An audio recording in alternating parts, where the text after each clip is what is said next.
भारत ने 155 मिलीमीटर की एडवांस्ड टोट artillery gun system का सफल परीक्षण किया है। इस प्रक्रिया को 26 अप्रैल से 2 मई के बीच पोखरण फील्ड फायरिंग रेंज में पूरा किया गया। कल रक्षा अनुसंधान और विकास संगठन के अधिकारियों ने इस बारे में विस्तार से जानकारी दी है। बिजली संकट के स्थायी समाधान को लेकर केंद्रीय गृह मंत्री अमित शाह ने कल दिल्ली में एक उच्च स्तरीय बैठक की। इसमें संबंधित मंत्रियों के साथ ही अनेक वरिष्ठ अधिकारी उपस्थित थे।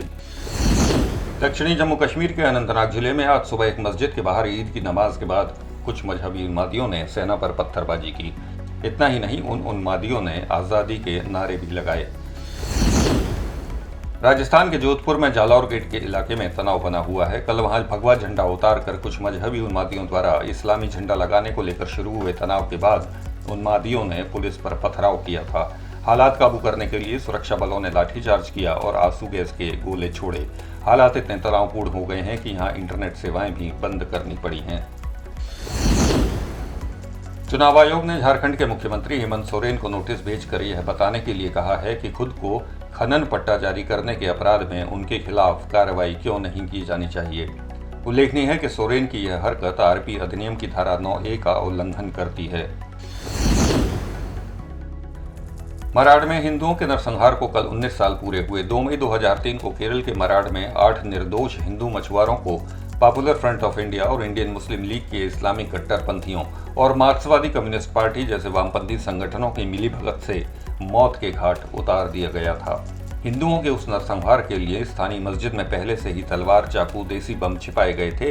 बाद में इन्हीं हथियारों से मजहबी उन्मादियों ने हिंदुओं पर हमला किया था, जिसमें 8 हिंदू मछुआरों की हत्या हुई थी और 16 गंभीर रूप से घायल हुए थे।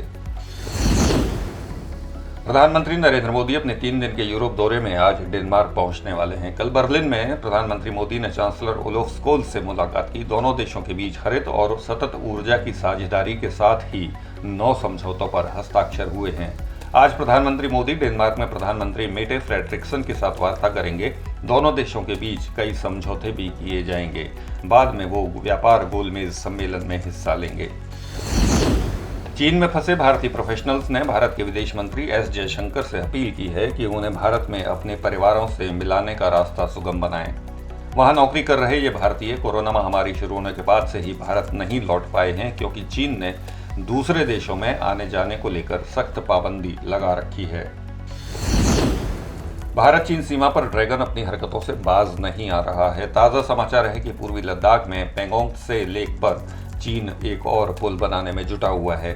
ओपन सोर्स सैटेलाइट इमेज से इस पुल को बनाए जाने के पुख्ता सबूत प्राप्त हुए हैं। खबर है कि अफगानिस्तान के पूर्व आर्मी चीफ लेफ्टिनेंट जनरल सामी सादत पूर्व सैनिकों और राजनेताओं के साथ मिलकर तालिबान के खिलाफ जंग शुरू करने की तैयारी कर रहे हैं। ये जंग ईद के बाद शुरू हो सकती है। जनरल सामी ने कहा है कि देश में स्थिरता लाने का एक ही रास्ता है और वो है तालिबान के खिलाफ सैन्य कार्रवाई करना। हम देश को तालिबान से आज़ाद कराने के लिए किसी भी हद तक जाएंगे। पिछले 20 साल से हवा में तेजी से बढ़ रहे नाइट्रोजन डाइऑक्साइड प्रदूषण का जहर बच्चों के लिए जानलेवा साबित हो रहा है। ये कहना है नासा की एक स्टडी का। इससे पता चला है कि इस घातक गैस की वजह से हर साल 18.5 लाख बच्चे अस्थमा के शिकार हो रहे हैं।